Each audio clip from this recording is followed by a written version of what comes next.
Ya, salam.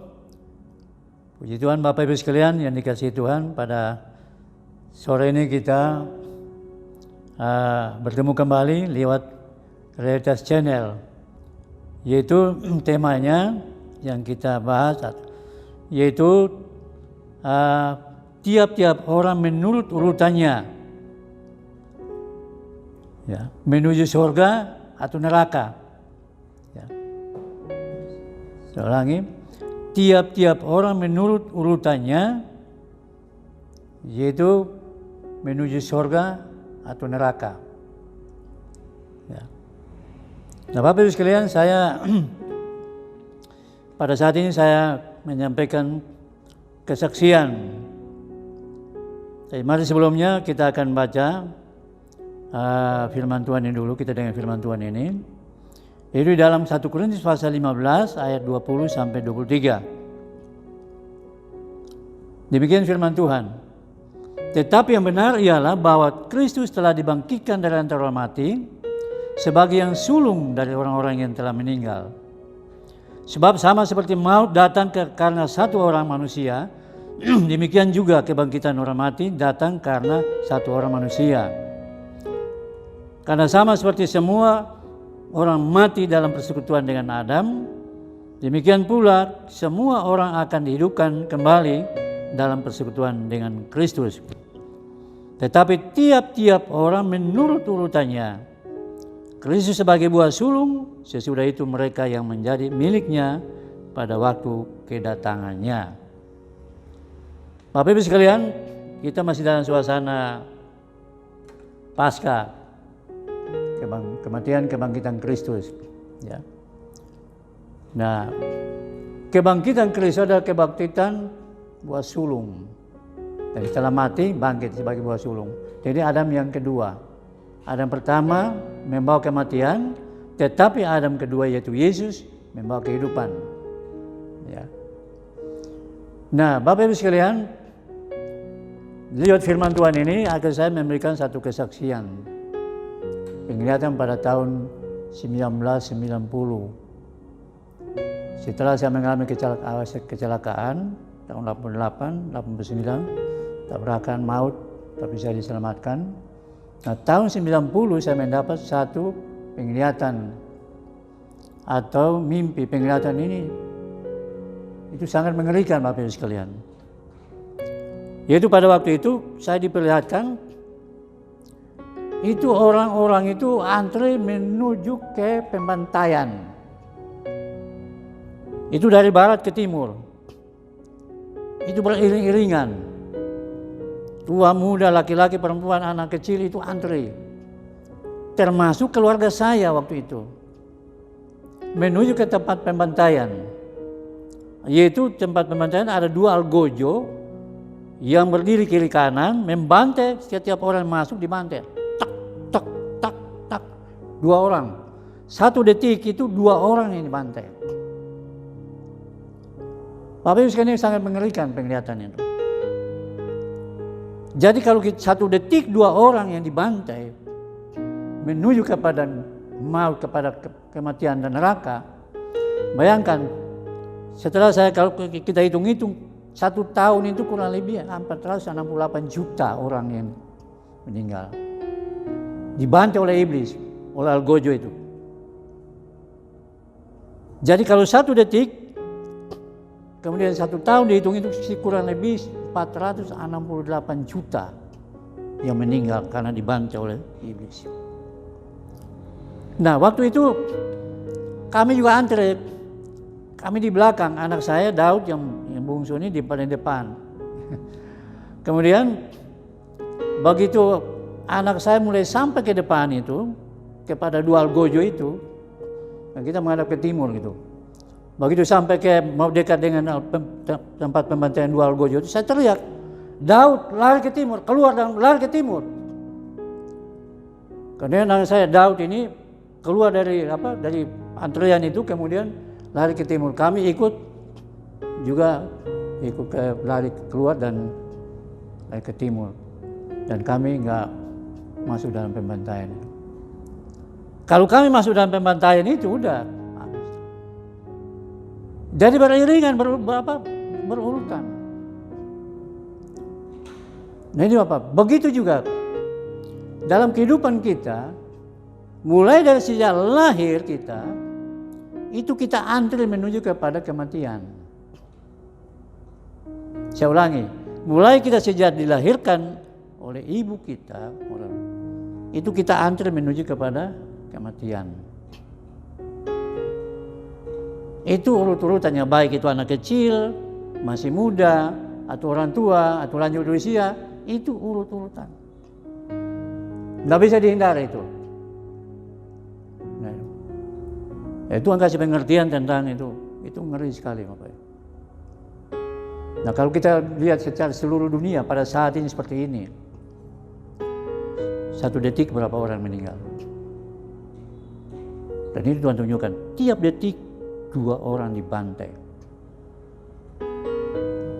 Bapak Ibu sekalian, itu tahun 90 waktu saya setelah kecelakaan, tabrakan, kemudian saya menderita, sekitar 10 tahun dapat penglihatan itu.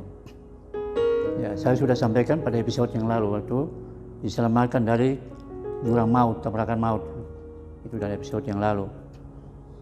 Nah, Bapak Ibu sekalian, jadi hidup kita ini menuju kepada kematian. Siapapun dia tidak bisa lolos, pasti akan mati. Nah, tapi masalahnya menuju pada kematian ini ada 2 pilihan, surga atau neraka. Nah, itu. Nah, tapi yang kedua Tuhan perlihatkan lagi pada waktu itu, kira-kira 91 kalau nggak salah. Pada waktu itu Tuhan kasih satu penglihatan lagi. Waktu itu tadi antri ke timur, waktu itu Tuhan perlihatkan saya itu antri ke utara. Antri ke utara, banyak orang sekali. Tua, muda, besar, kecil itu berlomba lari ke sebelah utara. Kemudian tiba-tiba ada suara, 1 menit lagi. Saya kaget, 1 menit ini ada apa nih Tuhan? 1 menit lagi, diulang lagi, 1 menit lagi, cepat lari. Jadi itu berlomba lari. Begitu sampai ke pertengahan jalan, ada 2 jalan. Ya, satu yang jalan ke sebelah kanan itu jalan yang lebar, jalan ke sebelah kiri ini sempit. Nah, orang yang menuju kepada jalan yang lebar itu banyak sekali, sedangkan yang ke sempit ini, orang sempit ini, ya itu hanya sedikit. Ya. Nah, begitu lari, kemudian saya jalan ikut jalan yang sempit ini. Begitu ikut jalan ke sempit ini, ada orang juga yang sama-sama dengan saya menuju kepada jalan sempit, menuju satu tempat, yaitu seperti bandara. Nah, sampai ke bandara itu ada pintu lagi masuk. Ya, sampai bandara itu pintu lagi masuk, tapi cukup pas 1 orang. Tidak bisa 2 orang, 1 orang. Kemudian jadi antri juga. Begitu antri, begitu yang masuk, langsung duduk di satu tempat duduk kursi seperti bangku itu, duduk menunggu pesawat datang untuk diangkat. Bapak Ibu sekalian yang dikasihi Tuhan, dari mimpi dan penglihatan ini Tuhan kasih pengertian pada saya bahwa nanti setelah kita mati, kita mulai dari lahir sampai mati antri menuju kematian, tapi ada 2 jalan yang kita hadapi. Jalan yang lebar dan jalan yang sempit. Ya. Jalan yang lebar menuju kepada neraka, jalan yang sempit menuju ke surga. Nah, firman-Nya kita baca dalam Matius pasal 7 ayat 13. Matius pasal 7 ayat 13-14. Masuklah melalui pintu yang sesak itu, karena lebarlah pintu dan luaslah jalan yang menuju kepada kebinasaan, dan banyak orang yang masuk melaluinya. Karena sesaklah pintu dan sempitlah jalan yang menuju kepada kehidupan, dan sedikit orang yang mendapatinya. Ada 2 jalan. Yang tadi kan, jalan yang lebar, ya, jalan yang lebar, tapi banyak orang ke sana. Bapak Ibu sekalian, jalan yang lebar itu adalah jalan menuju pada neraka. yaitu jalan keduniawian, jalan menuju pada pesta pora, minum mabok, judi, percinahan. Itu jalan yang lebar. Ya, klub-klub malam, judi, rokok, narkoba, itu jalan yang lebar. Itu enak, dosa itu enak. Tapi ujung-ujungnya neraka. Maka saya himbau kepada keluarga saya, ke jemaat Tuhan maupun gereja di mana saja anak-anak Tuhan berada. Kesempatan saat ini bertobat dengan sungguh-sungguh. Jangan masuk pada jalan yang lebar itu, jalan kesenangan dunia. Jalan Sodom dan Gomora itu. Ya. Itu jalan kesenangan dunia. Ya, minum mabuk, pesta pora, judi dan sebagainya. Penyembahan berhala, itu jalan yang lebar yang menuju kepada kebinasaan, yaitu neraka. Ya. Itulah jalan yang lebar. Sukacita, pesta pora, minum mabok. Itu jalan yang lebar, senang, enak. Perzinahan itu enak. Ya. Tapi ujung-ujungnya neraka kalau tidak bertobat. Nah, jalan sempit itu apa? Jalan sempit adalah jalan penderitaan. Ya. Masalah ekonomi, sakit, penyakit, penderitaan, susah cari pekerjaan, dihina orang, dicaci maki orang, diejek orang, difitnah orang. Itu jalan sempit. Jalan sengsara, jalan salib, jalan penderitaan, jalan via dolorosa. Tapi itu jalan keselamatan juga. Ini jalan salib, jalan penderitaan yang Yesus lakukan, yaitu menderita, mati di kayu salib. Itulah jalan salib, jalan via dolorosa, jalan sengsara. Tapi jalan sempit, jalan sengsara ini menuju kepada keselamatan, yaitu kehidupan di surga yang kekal. Saya sudah sanggup episode yang lalu saya sudah singgung mengenai manusia baru itu lahir baru, kemudian menjadi ciptaan baru, kemudian Yerusalem baru, langit baru, bumi baru, kemudian ke Yerusalem baru. Itu tujuan utama daripada kita orang percaya kepada Kristus. Saya sudah singgung di episode yang lalu. Jadi jalan sempit ini menuju kepada keselamatan. Jalan penderitaan, jalan sengsara, tapi menuju kepada keselamatan.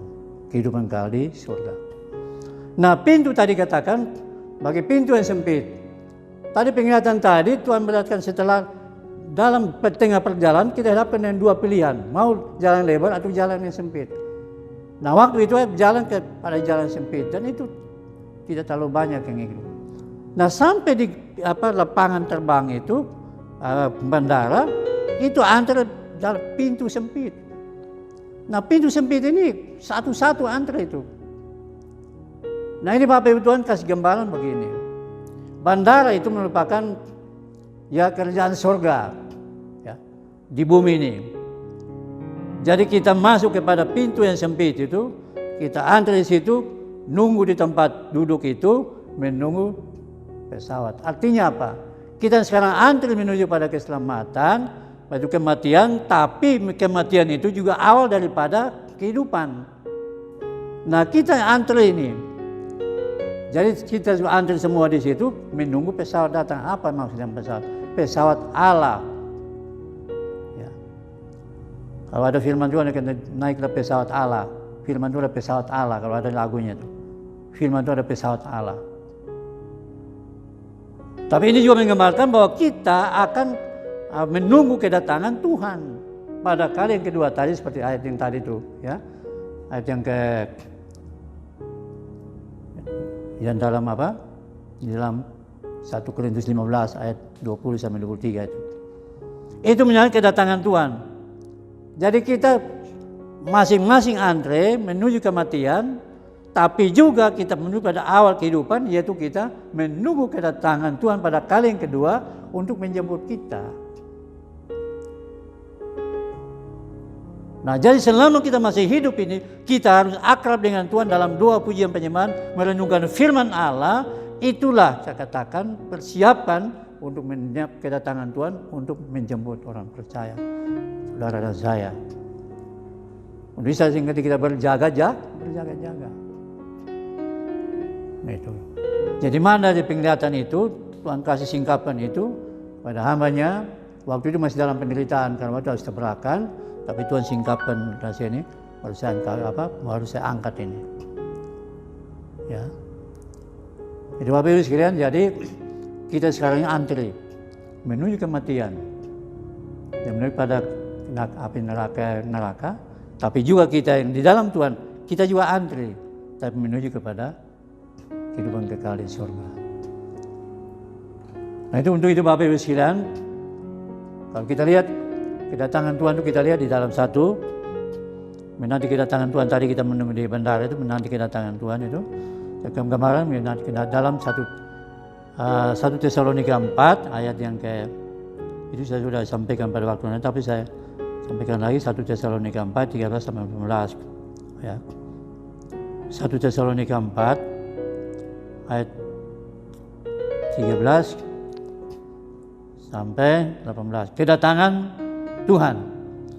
Selanjutnya kami tidak mau saudara-saudara bahwa kamu tidak mengetahui tentang mereka yang meninggal. Tadi antri tadi itu.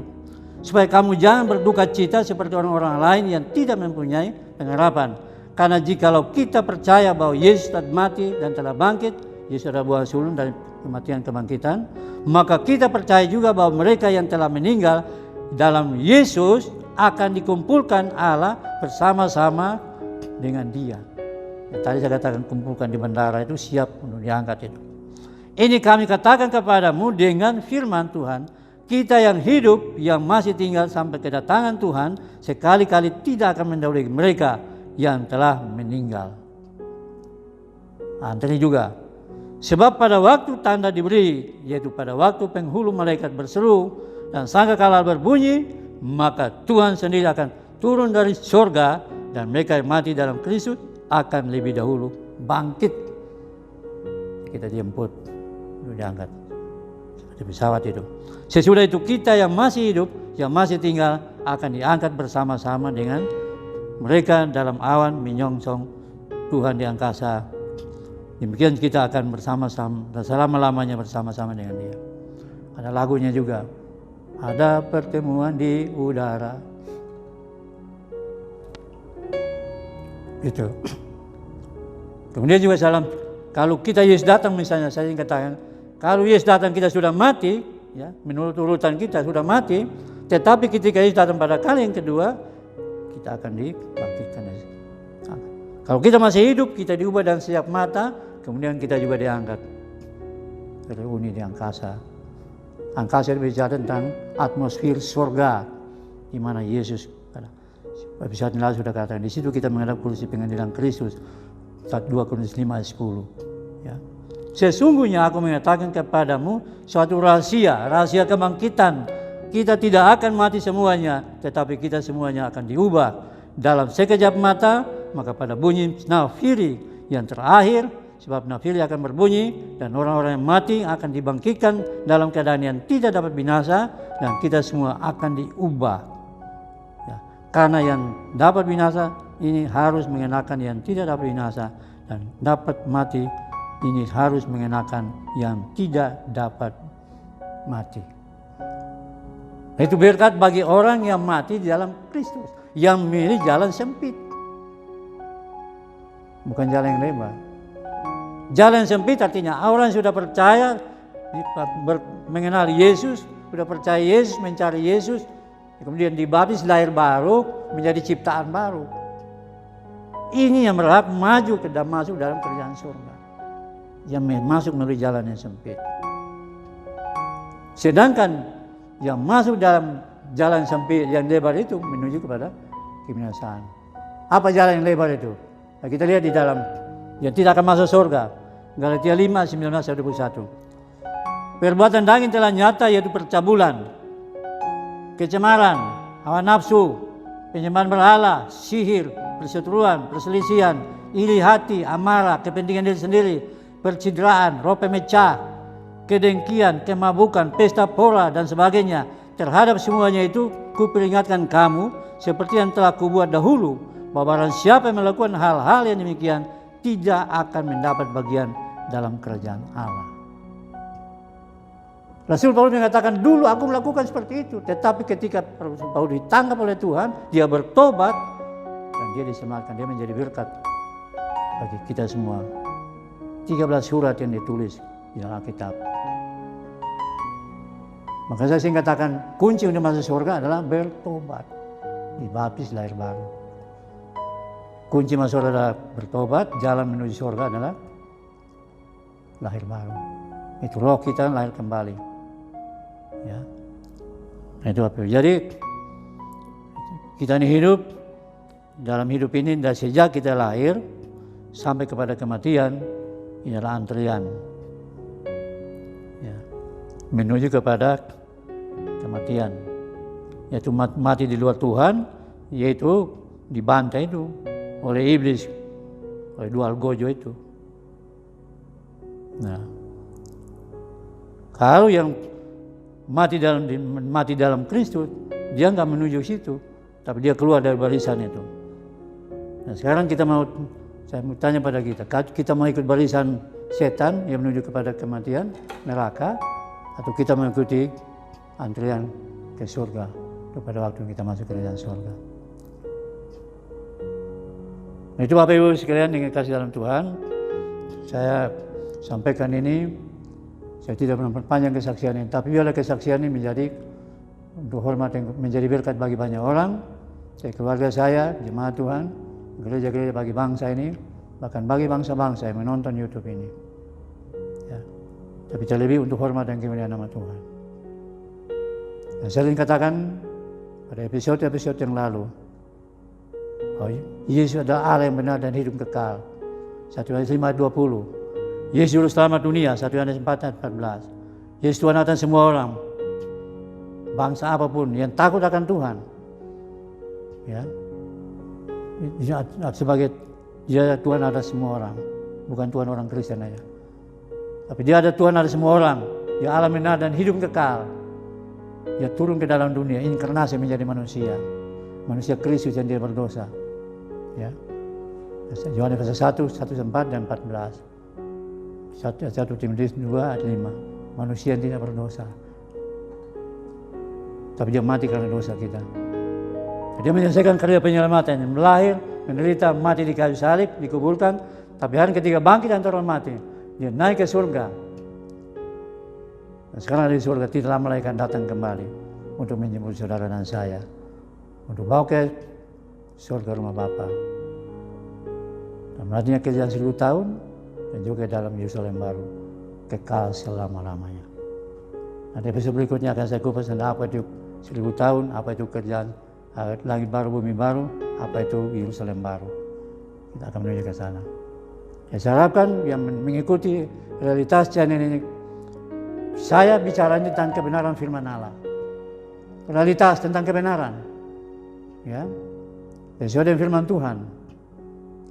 Untuk itu, bagi yang menonton ini, ikutin terus. Jangan lihat awalnya, tapi lihat sampai ke endingnya, sampai pada akhirnya. Di situ sudah diberkati Tuhan. Amin. Itu Bapak Ibu sekalian, sebelum kedatangan Tuhan pada kali yang kedua, mari kita berjaga-jaga. Ya. Saya ingin katakan kita berjaga-jaga menanti kedatangan Tuhan. Tapi kita juga harus berjaga-jaga kapan kita dipanggil. Karena kita sedang menuju antrian ini. Apakah besok, lusa, minggu depan, bulan depan, tahun depan, atau 5 tahun kemudian, 10 tahun kemudian, kita nggak tahu. Kita sekarang antri, menuju ke neraka atau menuju ke surga. Jalan yang lebar atau jalan yang sempit. Pintu yang lebar atau pintu yang sempit.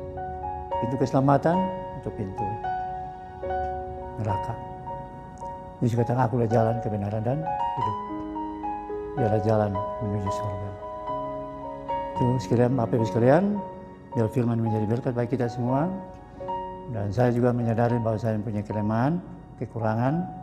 Kalau ada kelemahan, kekurangan, dan kesalahan, saya minta dimaafkan, koreksi. Kalian juga ambil positifnya, itu menjadi berkat bagi saudara. Selamat sore, Tuhan Yesus memberkati. Amin.